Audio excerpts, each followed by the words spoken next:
My daughter-in-law and her parents laughed when I said I couldn't afford dessert. Tonight, I'm standing in their favorite restaurant, because I own it now. Rachel's smile dies as I face her server. Lori, you're finished. Effective immediately. Every table goes silent. And my in-laws finally understand. I don't just get even, I take the whole place. All right, before we dive into this crazy story, do me a favor, subscribe and tell us where you're watching from. The gas lanterns outside Magnolia House cast warm halos on the cobblestones, and the front door sighed each time it opened to let in more polished laughter and perfume. Inside, the dining room glowed, white tablecloths, pressed napkins, wall mirrors catching the low light and the glint of wine glasses. You could smell butter and rosemary in the air, the faint drift of salt from the harbor whenever someone came in. Maggie Dawson folded her cardigan over the back of the chair and smoothed the skirt of her sensible dress. The table for 5 was tucked along the paneled wall, a good find on a busy Saturday.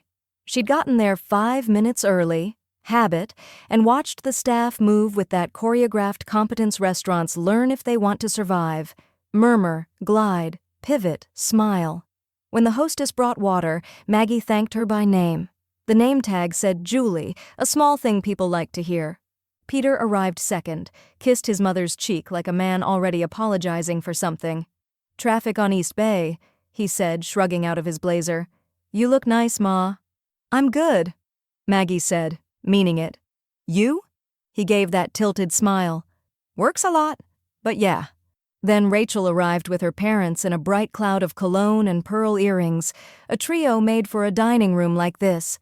Rachel took the seat beside Peter and brushed a crumb off a table that didn't have any yet. "Mom, you'll love the wine list. They're heavy on Sauvignon Blanc. It's very Magnolia House." "It's very us," Elaine said, the edges of her mouth sliding upward. Walter checked his cufflinks like someone might be photographing them. Their server arrived with the water and a practiced beam. "I'm Lori. I'll be taking care of you tonight. Cocktails to start? The Spanish gin and tonic is a house favorite." "We should," Rachel said, already scanning the menu. "And the pimento cheese toast for the table. It's kind of their thing." "Of course," Lori said, pencil poised. "And, to pace the meal properly, I recommend putting in dessert with your entrees. Our pastry case sells out." "We'll definitely need dessert," Elaine agreed, peering toward the gleaming case near the host stand. "Is that a praline cake, or am I dreaming?" "Praline crunch with salted caramel," Lori said. "The slice is enormous. Charleston on a plate." She looked back at Maggie as if remembering her and shifted her weight. "And for you?" Maggie took her time reading the menu, though she'd already decided. A woman 2 tables over had the grilled grouper, the skin crisped properly, and the smell had been perfect when she'd passed by. "The grouper," she said, "and coffee." "Black?" Lori's eyebrows lifted. "Black," Maggie said, "and I don't think I'll be having dessert." Rachel's head came up. "Oh, Mom!" She caught herself, rerouting with a brisk smile that didn't reach her eyes. "Maggie, the desserts here are the best part. You'll regret it." "Saving room for something else," Maggie said, killing any interpretation with a pleasant tone. Elaine laughed, a little louder than the table required. "Saving pennies, are we?" She set the menu down, as if the joke had to be given a place to land. Walter chuckled in a way that sounded like a cough. Peter cleared his throat. "Mom just doesn't care for—" "It's quite all right," Maggie said, laying her napkin over her lap like a flag of truce. She didn't look at Peter. She didn't look at Rachel. She looked at Lori and gave her a patient smile. "Just the coffee." Lori's smirk flickered into place, faint and sharp. "Dessert is kind of the whole experience here," she said, voice pitched to carry a little farther than necessary. "But of course, coffee can be satisfying." She scribbled the notes as if denying a dessert was a personal affront. "Some people have simple tastes," Elaine murmured. "Some people have simple values," Walter added, the edge of something in his voice that told you he liked to try it on in rooms that would let him. "Mom," Peter said quietly. Rachel reached for his hand under the table as if calming a skittish horse. "Let's not make everything a thing," she said. "We are celebrating Peter's promotion?" "It was a lateral move," Peter said. "Feels like a promotion," Rachel answered brightly, and the gloss returned to her, to all of them. She ordered the gin and tonic and the duck confit with the air of someone making a statement. The pimento cheese toast arrived quickly, warm and slick, and the conversation turned toward Sandra from Rachel's Pilates class and whether the outdoor concert next Friday would be too hot to bother with. Maggie ate slowly and listened the way she'd listened to classrooms for 30 years, letting tones tell her the parts the words wouldn't. When the grouper came, it was perfect, the skin shattering under her fork, a squeeze of lemon brightening the rich fish. She closed her eyes for a moment. Not everything sweet needed sugar. Lori checked on them between other tables, refilling wine as if playing favorites. She asked Rachel and her parents about their desserts before anyone had finished entrees, and she recited the list like poetry. Praline crunch, chocolate bourbon torte, lemon chess pie, and our seasonal peach cobbler ice cream melting just so. 2 pralines and a torte, Elaine said, and coffee for me with real cream. Of course. Lori turned and, almost as an afterthought, glanced back at Maggie. You sure? I'm sure, Maggie said, her voice smooth as the china. I'm saving for something else. Rachel's eyes grazed Maggie's cardigan, her sensible shoes, the plain gold band she still wore. You've always been thrifty, she said, making it a compliment by the narrowest margin. Maggie took a sip of coffee. It went down strong and dark, grounding. The laughter at the next table rang softer after that. She wasn't angry in a way that would show. No clipped replies, no sudden comment that would be quoted later, and yet something quiet and hot unspooled along her ribs. She watched Lori glide past a couple celebrating an anniversary. The woman in a blue dress laughed with her whole face. The man squeezed her hand like it was an anchor. There were different kinds of currency in a room like this. Desserts arrived like small monuments. Caramel striped the plates, almonds snapped under forks. Elaine closed her eyes as she tasted the praline, and when she opened them she made a show of pity. It really is the best part, she said, and took another bite. Maggie smiled because she had learned how to keep people comfortable even when they didn't deserve it. She tasted her coffee again and set the cup down carefully, the saucer barely clinking. Enjoy, she said, and meant it, and didn't. Peter leaned toward her low. You okay? I'm wonderful, she said. She reached for her water, the condensation cool against her fingertips, and looked past Peter to the host stand where a small stack of business cards sat in a silver tray beside the register. She'd noticed them when she came in, but hadn't read the print. From here, she could just make out a name in clean serif letters, a phone number, and a single quiet word across the top. Owner. Maggie held her son's gaze until he looked away, then put her napkin on her lap again like she might be here a long time. The laughter at the table washed over her. Lori's bright voice sang above it. Isn't it divine? And somewhere a back door thumped, letting in a quick breath of briny air. Saving for what? Elaine asked finally, curious and careless in the way children pull wings off flies. Maggie lifted her coffee, steam curled up, smelling like possibility. You'll see, she said, and smiled, just enough to be polite, not enough to be safe. The laughter from Rachel's table was still clinging to the corners of the room when Maggie excused herself. Restroom, she said lightly, sliding her napkin onto the chair. No one looked up. Perfect. The narrow hall toward the front was quieter, the music from the dining room fading into the soft hum of the hostess stand. Julie, the hostess from earlier, was flipping through the reservations book, one manicured nail tracing a list of names. Maggie's eyes flicked to the silver tray beside her, the same one she'd noticed when they arrived. A neat row of business cards sat there, the topmost catching a slant of lamplight. Julie, Maggie said, lowering her voice just enough that it invited confidence. That card? Owner? Julie glanced down, then up at Maggie. Mr. Ortiz, Daniel. He's usually here earlier in the evening. Maggie leaned in a little. Do you mind if I take one? Julie hesitated, her eyes narrowing just slightly.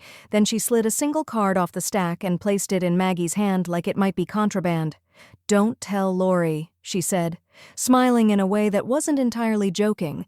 The card was heavy stock, the kind that meant someone cared about first impressions. Daniel Ortiz, Magnolia House Bistro, a Charleston number, and in small italics beneath, proprietor.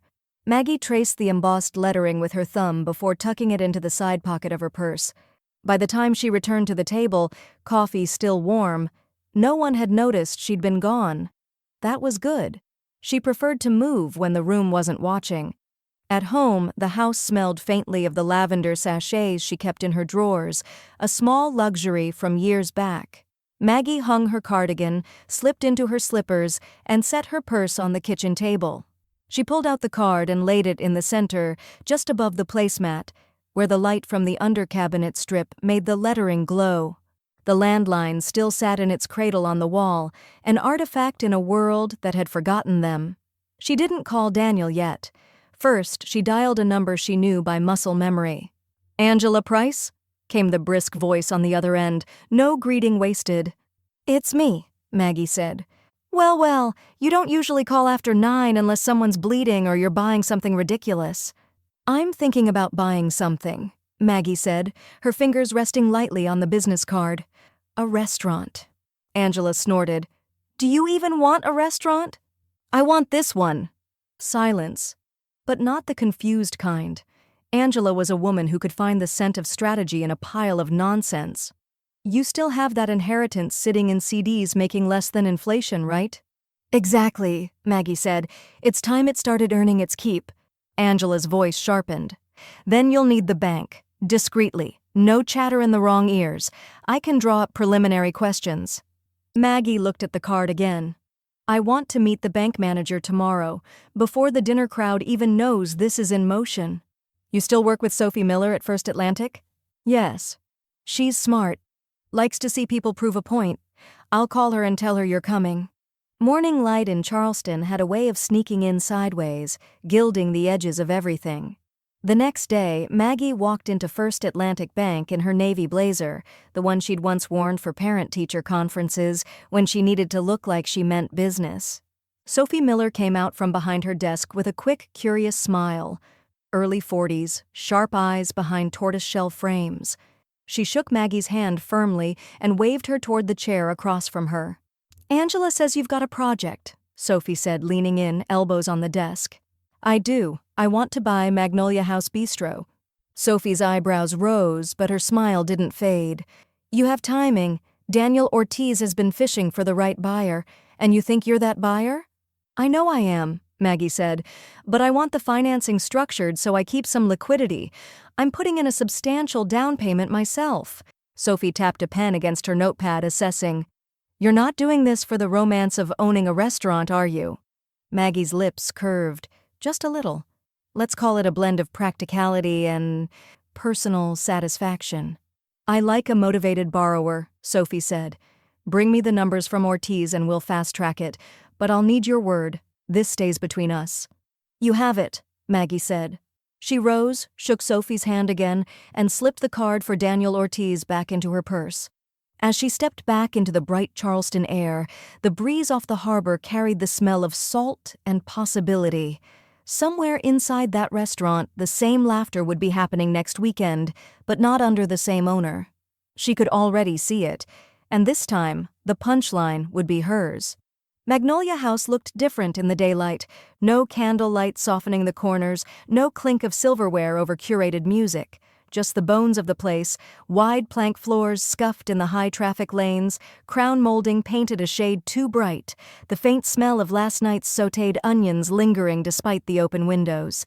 Daniel Ortiz stood at the front with his hands in his pockets, a man who'd spent too many years in one spot.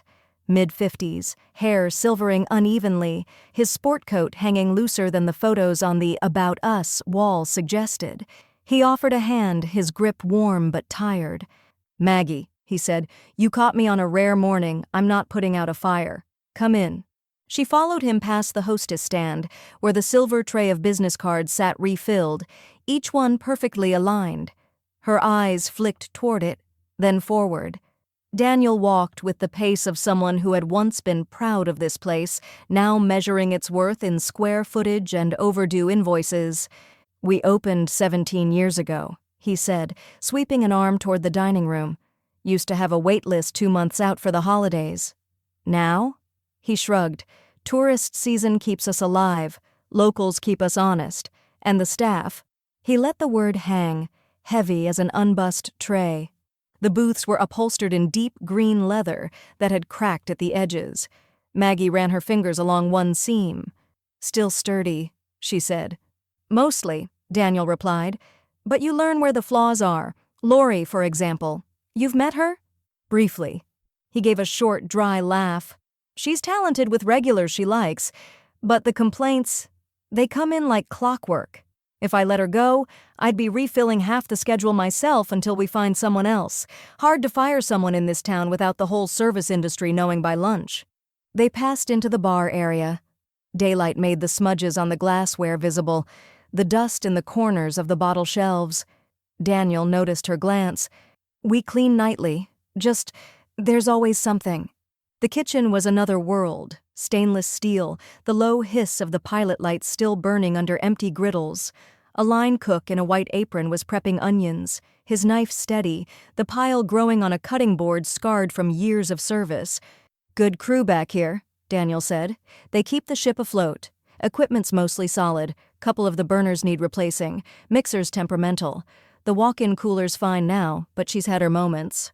Maggie opened the cooler door, cool air spilling over her like a wave. Shelves were stacked with fresh herbs, covered trays of marinated meat, a row of glass milk bottles for coffee service. Efficient, not extravagant. She liked that. "And the finances?" she asked, closing the door. Daniel gestured toward his small office at the back. The room smelled faintly of strong coffee and printer ink. He pulled a file folder from the desk drawer, spreading spreadsheets and monthly statements across the desk. "Margins are thinner than I'd like. Rent's stable, thank God for that. Liquor sales keep us afloat in the off-season. You'll see. There's meat here if you know where to carve." Maggie studied the numbers, running a fingertip down a column of expenses. The story they told was clear. This was a restaurant that had lost its appetite but not its potential. "You said you're ready to sell," she said. Daniel leaned back, exhaling as if he'd been holding it in for years. "Within the month, if I can. I'm tired, Maggie. This business, it's in my blood, but it's bled me dry." She looked up, meeting his eyes. "Then I want exclusivity while we talk. No shopping me against the next person who wanders in." A slow smile curved his mouth, the first that looked genuine. "You move fast." "I have to." He tapped the file with 2 fingers. "You get your financing lined up, we can have a deal in 2 weeks. I'll give you the run of the place to get familiar, but we keep it quiet until ink hits paper." She extended her hand. "Deal." His grip was firm this time, not just polite. Somewhere in the dining room, a chair scraped across the floor as a staff member set up for the lunch crowd. The sound was ordinary, just part of opening, but to Maggie, it landed like a starter's pistol. She had the lay of the land now. Next came the move that would change everything. The next morning, Maggie was back at First Atlantic, the faint scent of brewed coffee from the lobby mingling with the lemon polish on the counters. Sophie Miller waved her straight in, a closed-door sort of invitation. "I've got the Ortiz numbers," Maggie said, sliding the folder onto Sophie's desk. Sophie opened it and scanned with the quick efficiency of someone used to reading between lines. "Clean enough for financing. Margins are tight, but you've got enough liquidity to soften the edges. If we move fast, you could be owner in 2 weeks." "Faster is better," Maggie said, "before word starts to drift." Sophie's pen scratched against the forms, the rhythm unbroken. "We'll approve this under expedited review. You're a low-risk borrower, Maggie. Angela was right. You're the kind of client banks like to see walk through the door." It took less than an hour. By the time Maggie left, the financing was approved, the loan terms locked in, and Sophie had given her a look that was equal parts professional respect and curiosity about what exactly was driving this quiet urgency. Angela's office was a different world. Warm oak shelves stacked with law books, framed degrees, and a faint, constant scent of peppermint tea. Angela herself sat behind her desk like a chess player about to open with a queen's gambit. "You've got your financing," she said without looking up from her laptop. "I do." Angela's fingers flew over the keyboard. "Then we move to paper. I'll draft the purchase agreement with a 2-week closing date. We'll add a confidentiality clause. Ortiz can't breathe a word to staff or patrons until you sign." Essential, Maggie said. I don't want gossip setting in before I've even got the keys. Angela glanced up, the corners of her mouth lifting. You're already thinking like an owner. Good. Now, down payment? Maggie pulled an envelope from her bag, the cashier's check resting inside like a quiet promise. From the inheritance. I want it on record today. Angela took it without ceremony, sliding it into the folder marked Magnolia House, Purchase. Consider it recorded. Later that afternoon, Maggie met Daniel in his office again. Sunlight was slanting through the blinds, dust motes drifting lazily in the beams. He was hunched over the week's invoices, but when he saw her, he set them aside and reached for a thick packet. Staff schedules, he said. 2 weeks out. Gives you a picture of who works when and... He tapped the list. Who pulls their weight? Maggie flipped through the pages, noting names, shifts, the little penciled-in notes Daniel had left beside certain employees. This will help, she said. He leaned back, rubbing the bridge of his nose. I'll keep the day-to-day running as usual until closing, but seeing those papers this morning, knowing it's real. He trailed off, shaking his head with a weary smile. Feels like handing over a child. Maggie met his gaze evenly. I'll take care of it. That evening at home, she spread the schedule across her kitchen table like a battlefield map. Her eyes paused over Saturday's dinner shift, Lori on the floor, Rachel's parents' favorite table in the rotation. She could almost hear the clink of dessert forks, the lift in Elaine's voice when she thought she'd scored a subtle point. Maggie leaned back in her chair, fingers steepled, the quiet hum of the refrigerator the only sound in the room.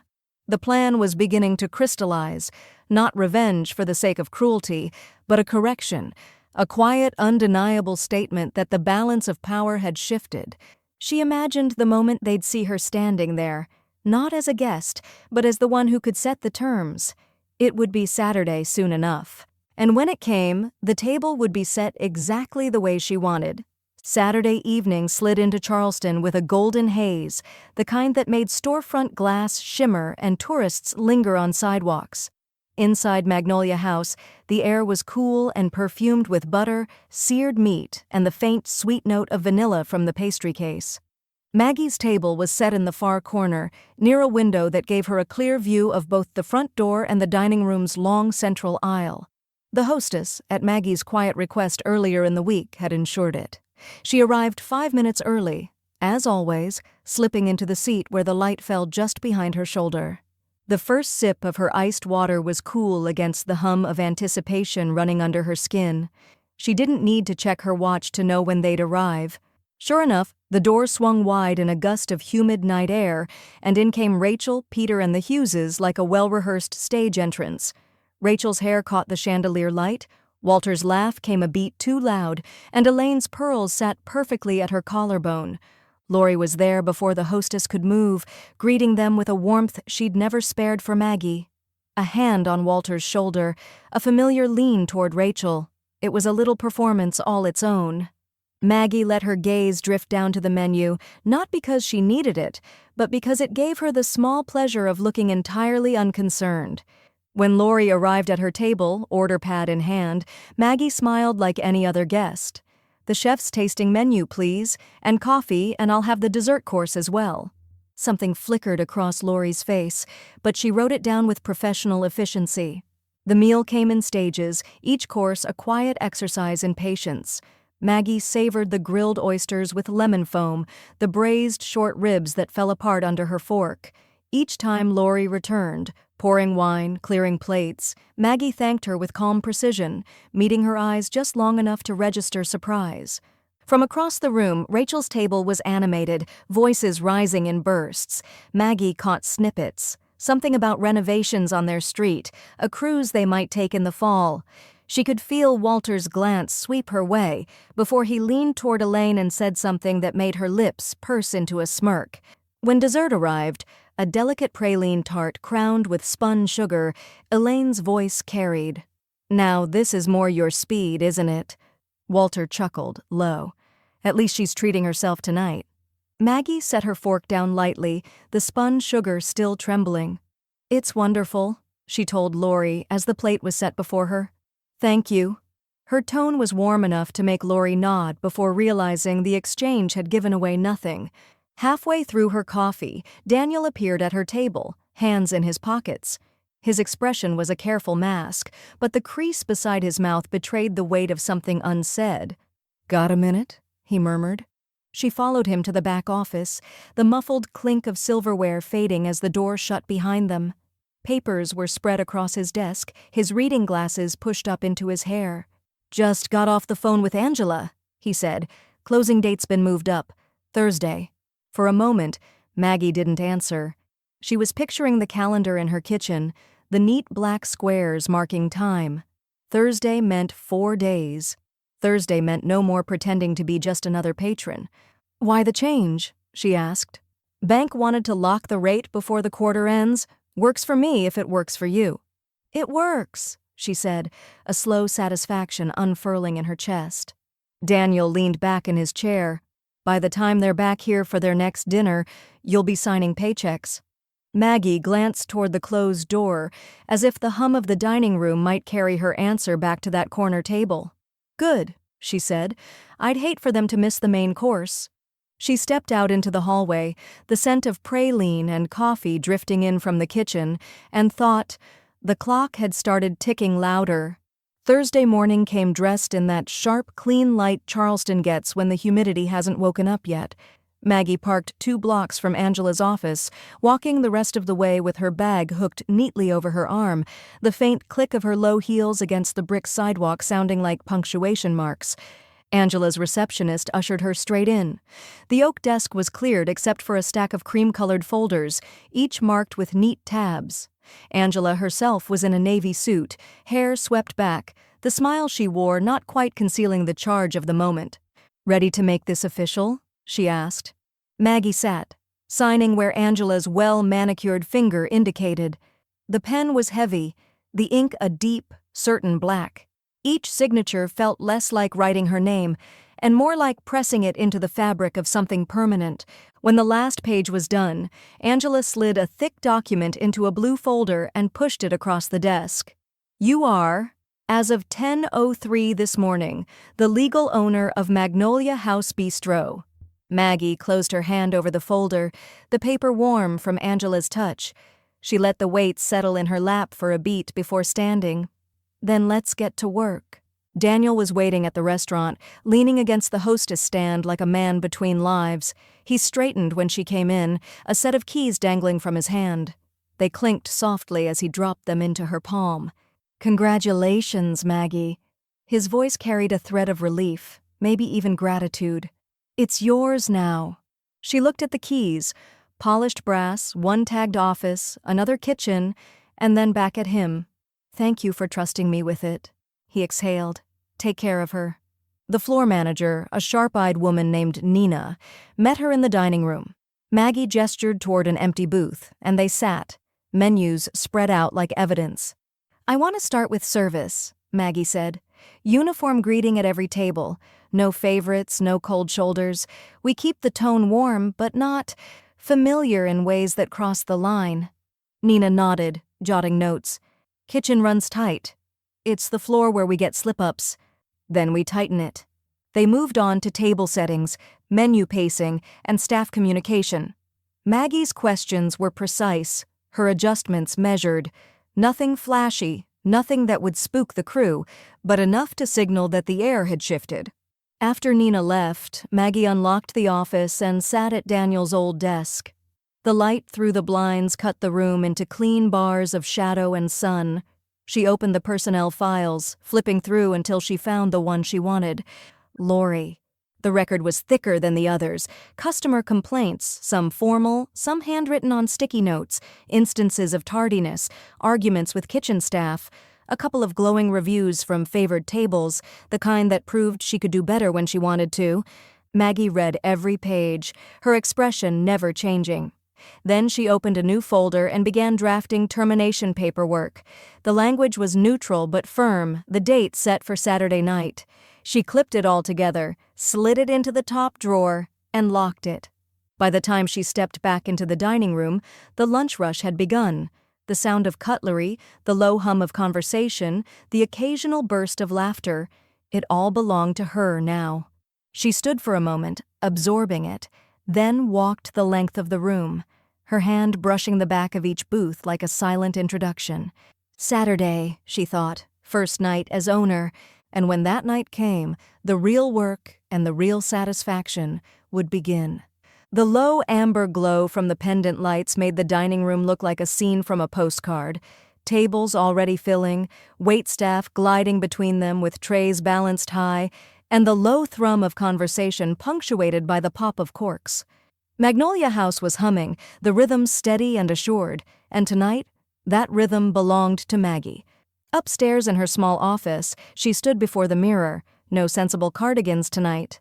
She'd chosen a deep teal dress that skimmed her frame and a pair of understated pearl earrings, quiet elegance, nothing ostentatious.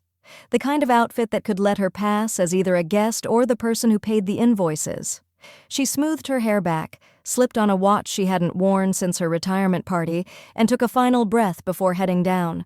The front door swung open as she stepped into the dining room. Rachel's voice arrived first, bright, a little too loud for the space, followed by Walter's booming laugh and Elaine's refined but pointed, "Oh, it's busy tonight." They moved in a tight little cluster, dressed for the performance of a night out. Laurie met them before the hostess could take a step, smiling like she'd been waiting for this exact table all week. She took Walter's coat with a flourish, bent close to Rachel to share some small conspiratorial joke, and led them toward their favorite spot. When she passed Maggie, there was only the briefest flicker of acknowledgement. "Evening," Laurie said, the word flat, like she was noting the weather. Her eyes barely met Maggie's before they moved on.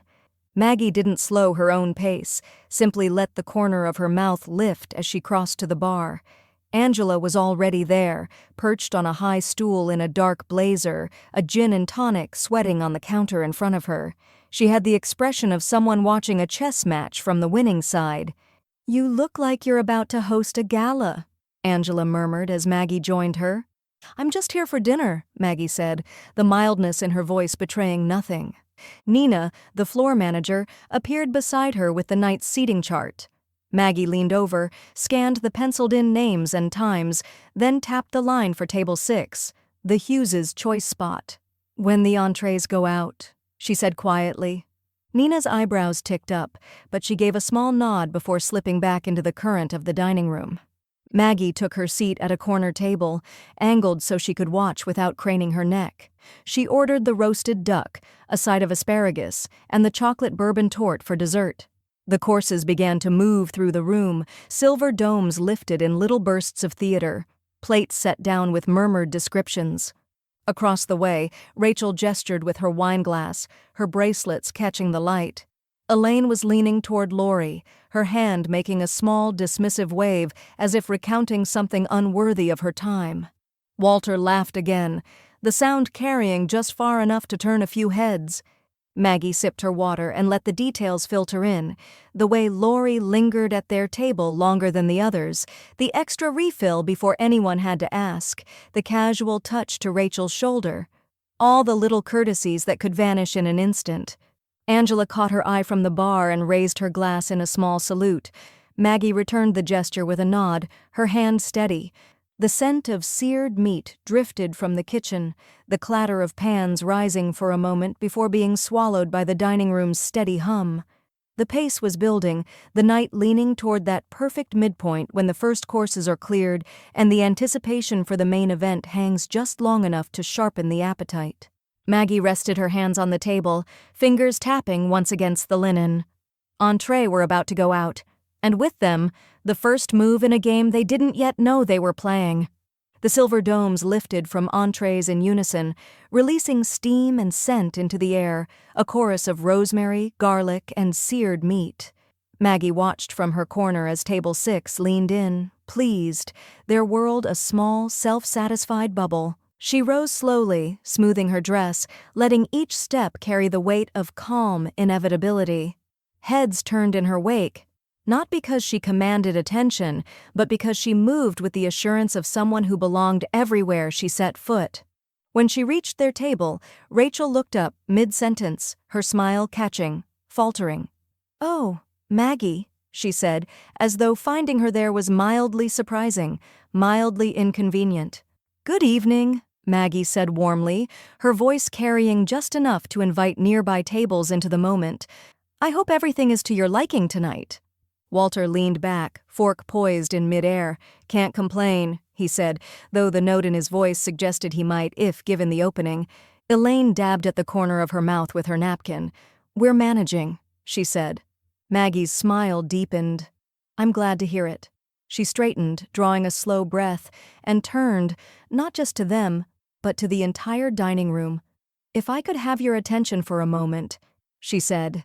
Conversations dimmed, the clink of cutlery faded until only the soft background music and the hum of the kitchen remained. Dozens of eyes turned her way. "I'd like to thank you all for joining us this evening at Magnolia House Bistro," Maggie began, her voice steady, warm. "It's a special night for me. As of this week, I am the new owner of this restaurant." A ripple of surprise moved through the room, whispers, quick glances.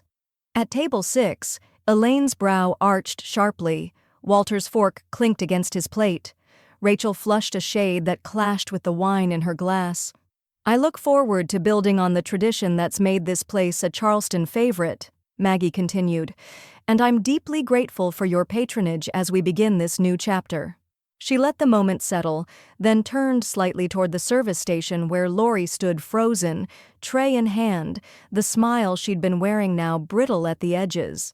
"There will also be some changes to ensure our guests have the very best experience," Maggie said. Her tone didn't sharpen, but it didn't need to. "Lori, thank you for your service here. Effective immediately, your employment is concluded." The words were clean, not cruel, precise as a scalpel. Lori blinked, a quick inhale catching in her throat. "What? You can't just—" "I can," Maggie said, still calm, still holding the room. "And I have." She gestured toward Nina, who was already approaching. "Nina will see you out." For a beat, Lori stood her ground, cheeks flushing, eyes darting toward Rachel's table as though expecting an ally. None of them spoke. Even Rachel, lips parted, found nothing to say. Nina took the tray from Lori's stiff hands and murmured something low. Lori sputtered again, but the sound was lost beneath the renewed murmur of the crowd. The careful clatter of plates as diners began speaking to each other in hushed tones. As Nina guided Lori toward the back, Maggie returned her attention to the room at large. "Now, please, enjoy your meals, and thank you for choosing Magnolia House." The spell broke gently, conversation resuming with an undercurrent of speculation.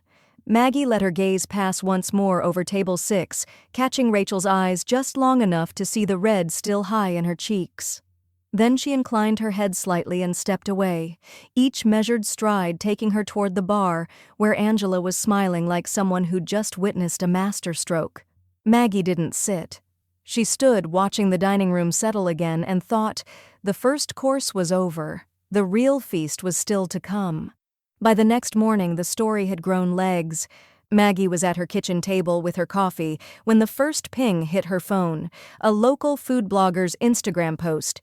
"Dinner at Magnolia House turned into a scene from a movie. New owner takes the mic, thanks the crowd, and fires a rude server on the spot. Iconic." Underneath, a flood of comments ranged from "Queen energy" to "Charleston needed this." The pings multiplied. Screenshots of diners' Facebook posts were making the rounds, blurry photos of her standing near table 6, quotes half remembered but mostly correct. Someone had posted a short video, grainy but unmistakable, of Lori's shocked face and Maggie's composed expression. It had already been shared 200 times. Not all the responses were praise.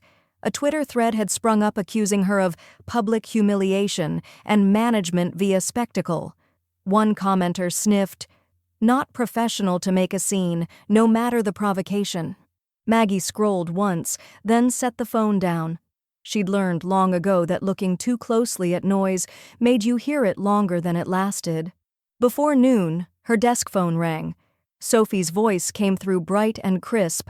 "Funds have cleared, Maggie. Transfer is complete. Magnolia House is yours without a penny outstanding."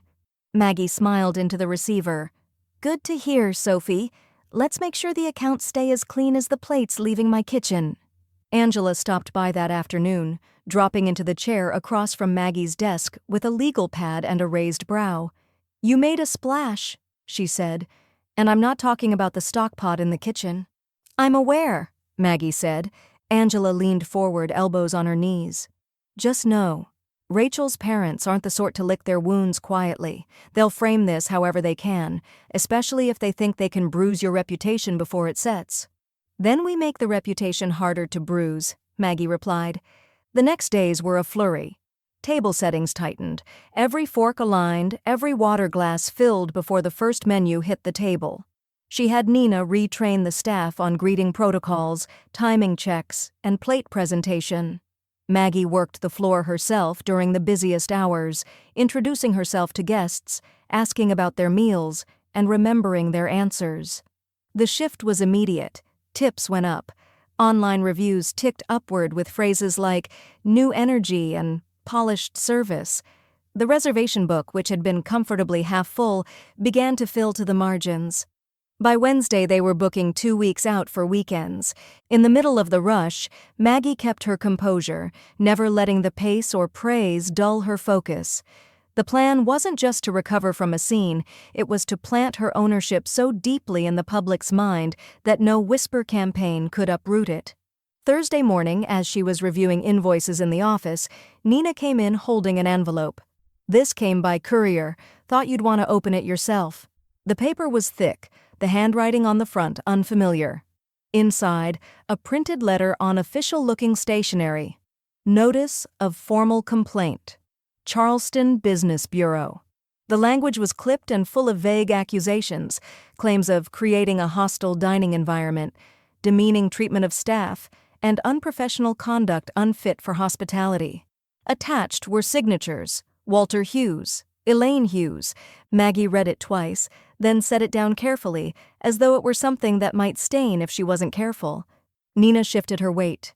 "What do you want me to do?" "Nothing," Maggie said. Her voice was even, but there was a heat under it, banked and deliberate. "Not yet." She closed the letter back into its envelope and slid it into the desk drawer. The hum of the dining room filtered in from beyond the door. Cutlery, soft conversation, the distant knock of the kitchen printer. If they wanted to play this game, she thought, they were going to find out she had more than one course planned. The inspector arrived without warning, just after the lunch rush on Friday, clipboard in hand, city badge gleaming under the fluorescence. Nina appeared at Maggie's office door. "We've got company," she murmured, voice pitched low. Maggie smoothed her skirt, rose, and walked out without haste.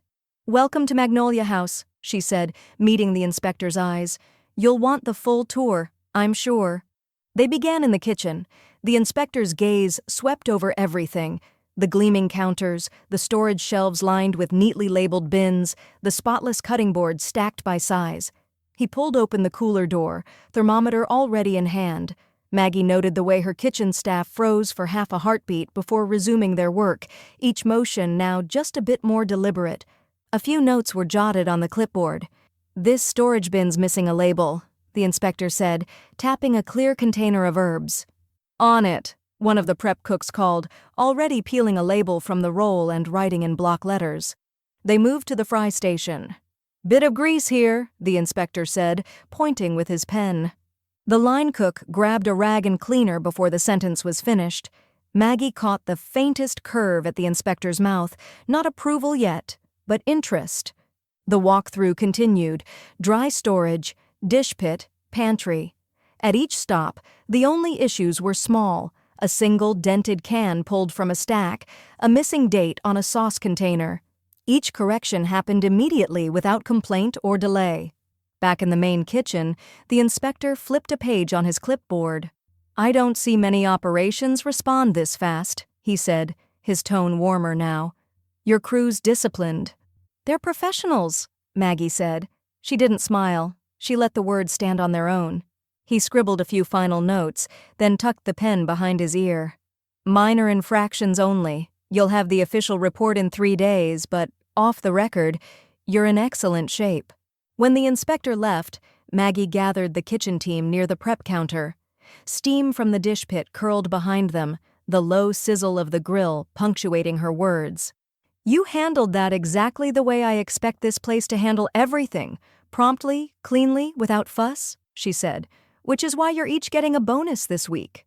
There were quick smiles, surprised laughter. One of the younger cooks asked if she was serious. "Deadly," Maggie said, already turning toward her office. "Now, let's get ready for dinner service." By that evening, word had begun to circulate. The inspector's visit had been witnessed by a couple of early dinner guests, and their version was already on social media. Magnolia House handled a surprise inspection like pros. Place was spotless. Kitchen teams no joke. More posts followed, some from regulars who'd heard the gossip, others from people who simply wanted to be seen aligning with a winner. The official inspection report, when it came, confirmed it. Top marks, meets and exceeds standards, stamped across the top in clean black ink. Maggie read it at her desk, the satisfaction quiet but deep.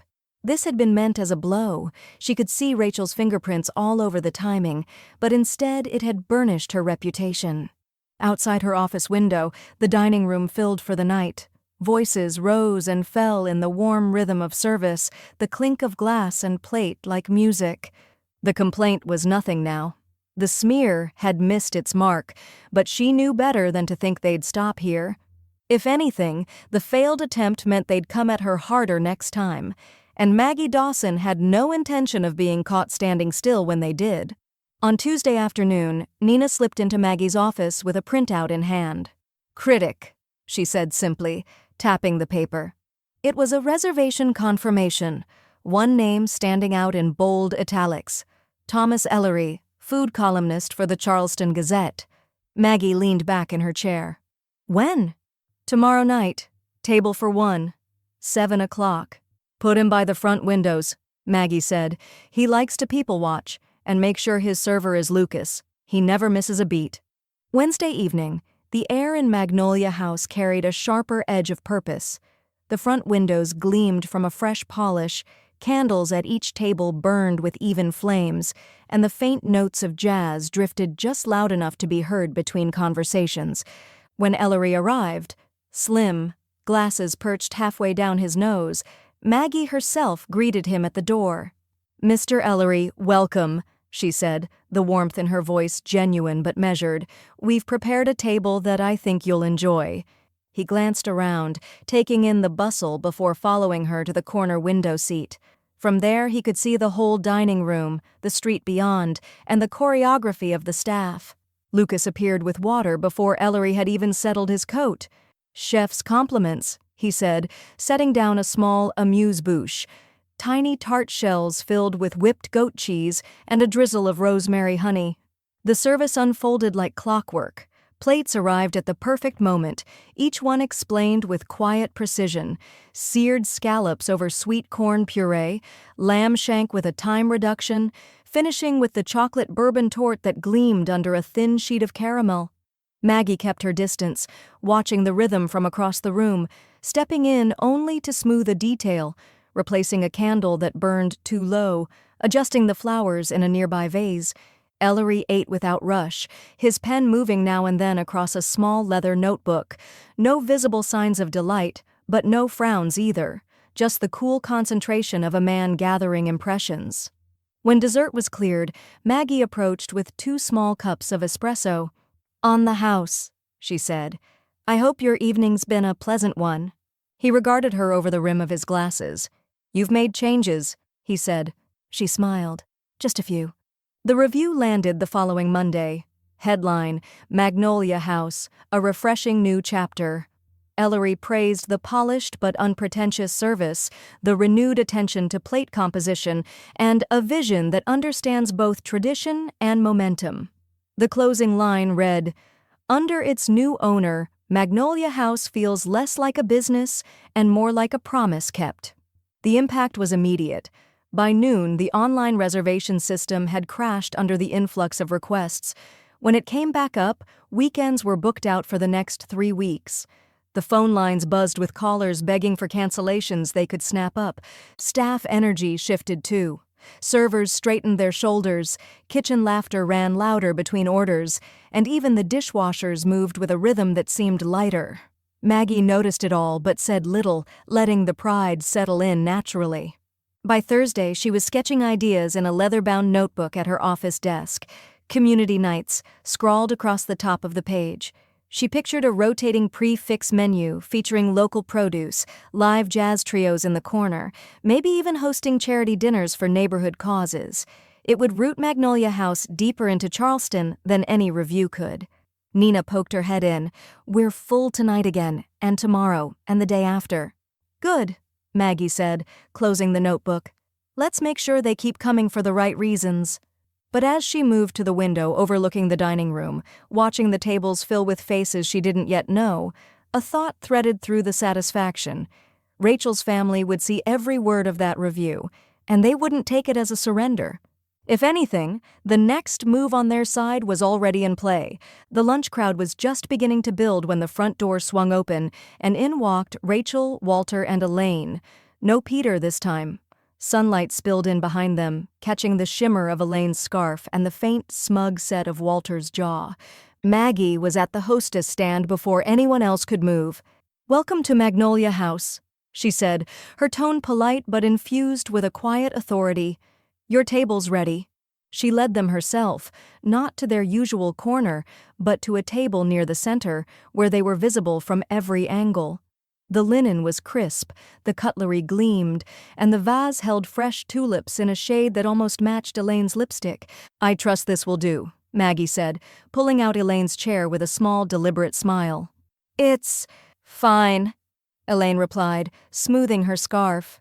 Lucas appeared within moments, menus in hand, offering water with lemon. The service was seamless. Orders taken without delay, bread arriving warm with softened butter, wine poured with a steady hand. Every detail was textbook, every interaction polite, but not obsequious. They started with the she-crab soup, its aroma rich and delicate.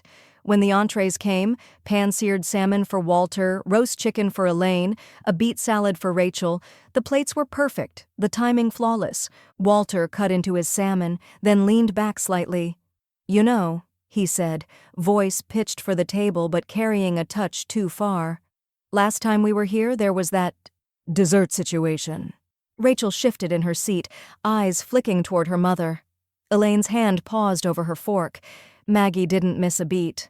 "Yes, I remember," she said lightly, as though he'd mentioned the weather. "That evening was the start of several improvements we've made. I'm glad you're here to see the difference." She turned to Lucas. "Would you bring our guests a taste of the lemon sorbet between courses? Compliments of the house." Walter's mouth closed on whatever he'd been about to add. Throughout the meal, Maggie kept the pace unhurried but precise. Plates were cleared as soon as they were finished, wine glasses refilled before they were empty. No stray crumb lingered on the tablecloth. No request had to be repeated. At one point, Elaine caught another diner glancing their way and flashed a quick, brittle smile, the kind meant for public consumption. Maggie saw it for what it was, a performance for the room, meant to project grace under scrutiny. By the time dessert arrived, creme brulee with its sugar shell perfectly torched, they'd run out of ways to prod. Conversation at their table was stilted, the pauses too long, their glances toward Maggie fleeting but edged. When they stood to leave, Elaine adjusted her scarf again, her eyes darting briefly toward the other patrons before she said, "Thank you, Maggie." Everything was proper. "Always a pleasure," Maggie replied, her voice neutral as glass. She watched them walk out into the midday sun, their posture just a little too stiff to be casual. Angela emerged from the bar, where she'd been watching with the calm amusement of a cat at a fishbowl. "You just starved their drama," she said, joining Maggie at the hostess stand. "They came for a scene and left with perfect service. No story to tell." Maggie's gaze lingered on the door as it swung shut behind them. "Let them go hungry," she said. But even as she returned to the dining room, the satisfaction wasn't quite whole. She knew people like the Hugheses didn't walk away. They regrouped. And the next time they came back, it wouldn't be for lunch. The meeting room at the Charleston Tourism Board was all polished wood and tall windows, sunlight pooling across rows of neatly arranged chairs. A modest stage sat at the front with a lectern, a pitcher of water, and the city seal on a banner behind it. Maggie stood off to the side, notes in hand, but she hardly needed them. The place was full: business owners, city officials, reporters, and a handful of curious locals. The air buzzed with the soft clink of coffee cups and the low hum of networking when the moderator introduced her, owner of the newly revitalized Magnolia House Bistro, Maggie Dawson. The applause came warm and sustained. She stepped up to the microphone, the sound of her low heels steady against the floor. "Thank you," she began, letting her gaze sweep the room. "When I bought Magnolia House, I wasn't just buying a business. I was investing in a piece of Charleston's history and in the people who keep it alive." She spoke about the responsibility of preserving historic district businesses, about balancing tradition with the small, intentional changes that kept a place vibrant. She talked of hiring local, sourcing from nearby farms, and creating spaces that made both tourists and residents feel welcome. As she paused to take a sip of water, her eyes caught on a face near the back: Rachel. Arms crossed, expression smooth as stone, not even pretending to clap. Maggie didn't break stride. She finished with a call for collaboration. "If we share our stories and resources, we can make Charleston's historic district more than a postcard. We can make it a living, breathing community." The room erupted in applause. Sincere, loud enough to drown out any quiet disapproval. After a brief intermission, the tourism board chair took the podium. "We're pleased to announce the recipients of this year's Historic District Small Business Improvement Grants," she said, unfolding a crisp list. "One of our largest awards, for patio renovations and menu expansion, goes to Magnolia House Bistro." There was another round of applause, and a few heads turned toward Maggie, offering smiles and congratulations. She rose, shaking the chair's hand and posing for a quick photo with the oversized check. Within a week, local papers ran the headline: "Magnolia House wins Tourism Board Grant. Plans patio expansion, dessert menu revival." The article featured a photo of Maggie in front of the restaurant, blueprint in hand, and a quote about her vision: "A place where dessert is not an afterthought. It's the encore." Other coverage followed. A regional magazine interviewed her about Charleston's evolving food scene. A hospitality podcast asked her to share her story. A downtown merchants group invited her to join their board. She accepted, carefully. She was building something bigger than just a restaurant. She was building her seat at the table. In the meantime, Rachel's own seat was starting to wobble. The Grant story, repeated in news outlets and shared online, cast Maggie as a savvy, community-minded businesswoman. That image contrasted sharply with the gossip, much of it true, about Rachel and her family's snide treatment of her. One local blogger, in a piece about Southern civility, even hinted at the dessert incident as an example of how not to treat someone in public. Though Rachel's name wasn't printed, those who knew the players didn't need it spelled out. By the end of the month, a friend of a friend had whispered to Angela that Rachel's committee seat on a local charity board was under review. The reason given? Concerns about professionalism and public image. Angela relayed the news to Maggie over coffee. "Seems the tide's shifting," she said. Maggie stirred her cup slowly. Tides have a way of pulling things out to sea when you're not watching. The patio plans were approved, the dessert menu drafted, featuring that praline tart, now plated with an elegance Lori would never have imagined. Magnolia House's evening tables were booked solid, and lunchtime was catching up. Still, Maggie knew better than to think this was the end of it. Rachel wasn't the type to vanish quietly, and people backed into a corner didn't always act predictably. From her office window, Maggie watched the early dinner crowd gathering on the sidewalk outside, the late sunlight catching the new planters flanking the door. The restaurant was thriving, her name was gaining weight in the city, and somewhere Rachel Hughes was learning what it felt like to lose ground. The next move, Maggie suspected, wouldn't be subtle. Sunday morning sunlight slanted through the Magnolia House windows, painting soft gold over the polished tables and the neat rows of coffee cups warming on the espresso machine. Maggie was checking the reservation list when she noticed a lone figure at the entrance, hands in pockets, posture hesitant. Peter. He wasn't dressed for drama. Khakis, a pale blue button-down, hair a little mussed as if he'd driven with the windows down. He gave a small wave, the kind that looked like it might vanish if she didn't return it. "Maggie," he said when she reached the door, his voice low. "Got a minute?" She studied him for a beat before stepping aside. "Come in." They settled at a quiet corner table near the front, the kind she reserved for private conversations. A server brought coffee without being asked, setting down cream and sugar before retreating. Peter wrapped his hands around the mug but didn't drink. "I should have said something back then. When they—" He let the words trail off, searching for the right shape. "When they went after you over nothing." Maggie kept her expression neutral. "You were quiet." "I was," he admitted. "Too quiet. And it wasn't because I agreed with them. They mocked me too. Behind my back to my face in that joking way. I thought keeping my head down was the safest route. Turns out it just made me a coward." The honesty in his tone landed heavier than she expected. He wasn't fishing for forgiveness, just setting down something he'd been carrying. She let a moment pass, the murmur of brunch prep from the kitchen filling the space. "You hungry?" she asked at last. He blinked. "What?" "Sunday brunch," she said. "On the house. You can see what the place looks like when it's mine."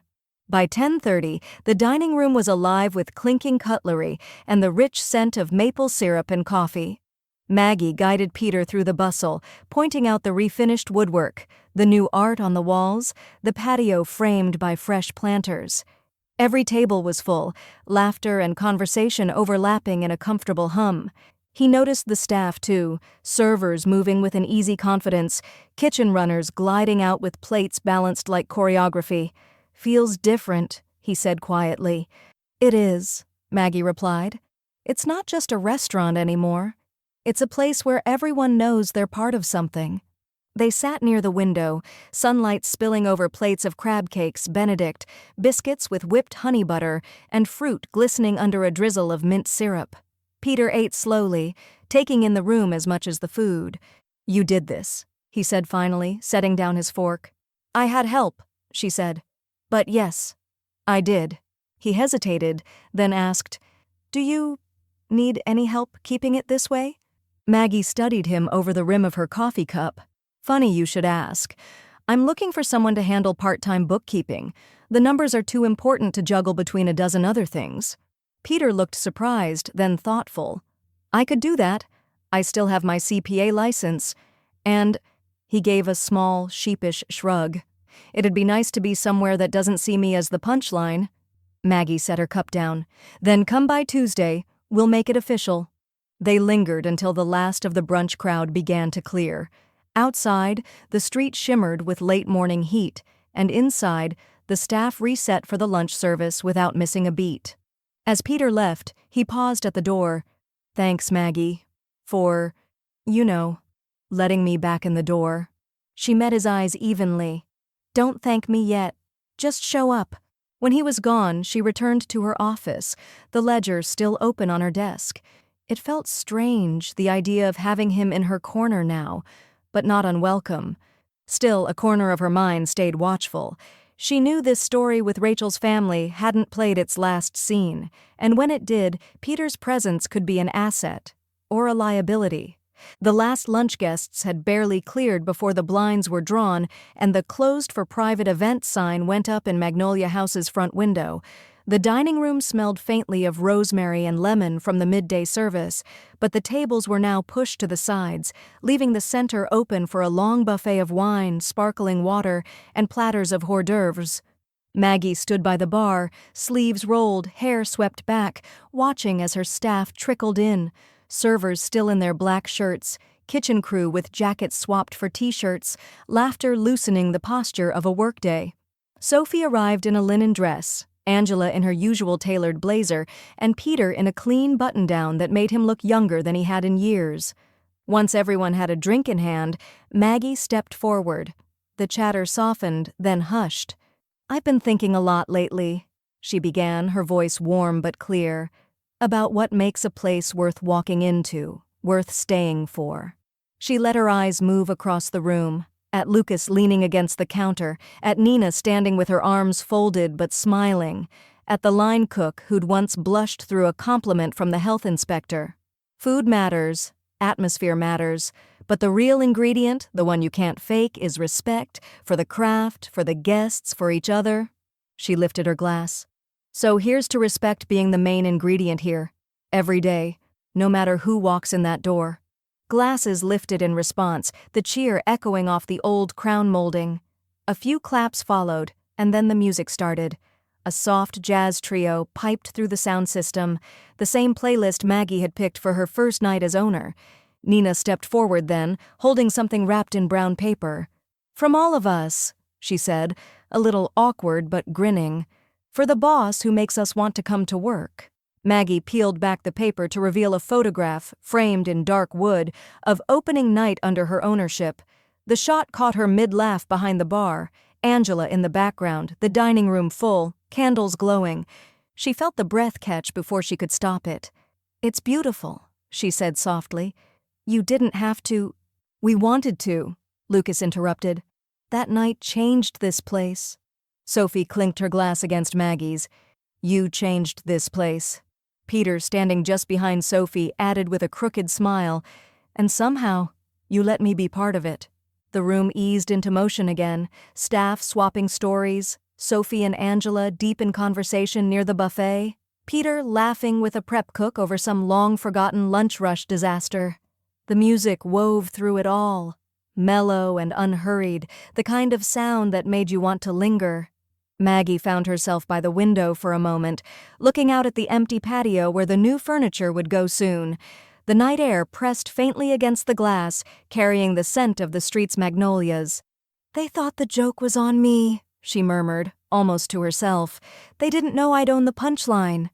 Angela appeared at her side, catching the line with a knowing glance but saying nothing, just a small conspiratorial smile. The evening stretched on in that easy, unforced way that only happens when no one is looking at the clock. Someone started passing around little espresso cups. The pastry chef appeared with a tray of bite-sized praline tarts, each crowned with spun sugar that shimmered in the low light. Maggie took one, the caramel threads catching against her lip as she bit into it. Around her the laughter swelled again, voices overlapping, glasses clinking, the sound warm enough to feel like its own kind of protection. She raised her tart slightly as if toasting the room without calling attention to it. And yes, dessert was on me.